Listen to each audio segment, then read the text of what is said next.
Okay, one of the main grievances that right-wingers currently have with this swap that took place, trading Bo Bergdahl, the American soldier, trading Bo Bergdahl for 5 GITMO detainees that were unlikely to ever be formally charged or tried. One of the main grievances is you're releasing dangerous people back into the world. That's what right-wingers are saying.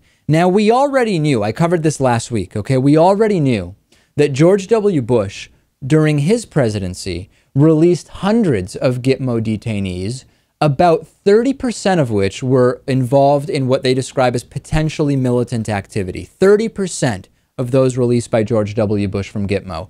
Compare that with about 6% of those released by President Obama that were involved in potentially militant activity. These 5, right? These are the only 5 released by President Obama, according to the latest reports I read, that were involved in potentially militant activity. So we already knew about this absurd double standard because conservatives weren't complaining about that 30% released by George W. Bush.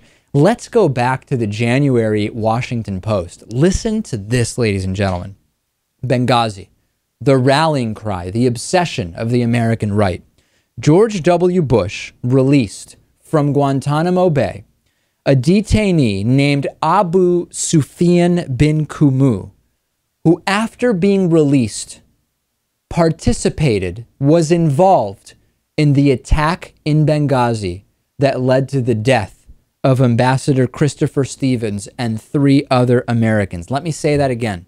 George W. Bush in 2007 released Mr. Kumu from U.S. prison in Guantanamo Bay and sent him to Libya, where he was initially detained and subsequently released.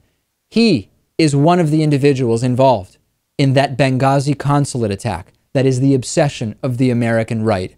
Lewis, have you ever seen a more hypocritical, double standard bit of outrage from the American right wing?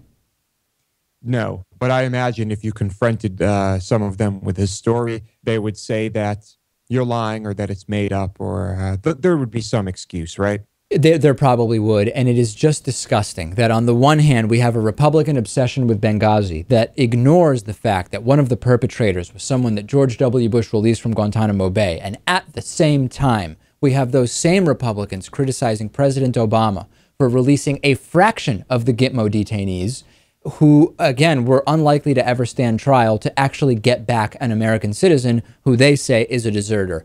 It is despicable. I've said it time and time again. It is absolutely disgusting what the American right is doing around the Bo Bergdahl case. And that's that. Let's take a break. We'll talk to Nell Bernstein next about juvenile incarceration. Stay with us.